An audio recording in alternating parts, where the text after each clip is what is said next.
சாப்பாடு செய்ய போற ராத்திரிக்கு? பாத்தீங்களா காலையில உள்ள இட்லி 2 குண்டா நிறைய அவிச்சு போட்டது அப்படியே கிடக்கு. அதான் தேவையான ஸ்டைல்ல இனிமையான இட்லி உப்புமா பண்ண போறேன். என் செல்லமே இப்பதான் புரியுது 2 குண்டா இட்லி எதுக்கு மீதியாச்சுன்னு. காலையில நீ வரல சாப்பிடறதுக்கு.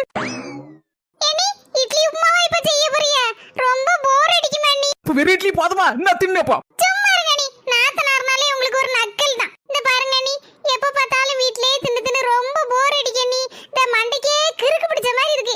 எங்கயாவது வெளியில போய் சாப்பிட்டா கொஞ்சம் நல்லா இருக்கும் போல இருக்கு. ஆமா மருமோள, என் மோவ பாம்போல கேக்க பத்தியா? எங்கயாவது வெளியில போய் சாப்பிட்டு எடுத்துட்டு வர மருமோள, சொன்னா கேளு. அவ்வளவுதானே உங்க சொல்லுக்கு மறு சொல்லியாது. நம்ம நாத்தோட ஆசையை நிறைவேற்றி வைக்கிறது ஏன் கடமை. வாங்க போவோம். ஏட்டி என் மக்கா, அங்க போய் சாப்பிடும்போது எலி குறைச்ச மாதிரி தின்னுட்டு கூடாதுல. நல்ல பிரியாணி மட்டன் கிட்டன்னு எல்லாத்தையும் வாங்கி ஒரே அடி அடிச்சு நொறுக்கிறோம்னா நாங்க எந்த ஹோட்டல்ல போய் சாப்பிட போறோம். இதுக்கு போற வரக்கூடிய கதையை இன்னைக்குள்ள லாங் வீடியோல பாப்போம் சொந்தங்களே.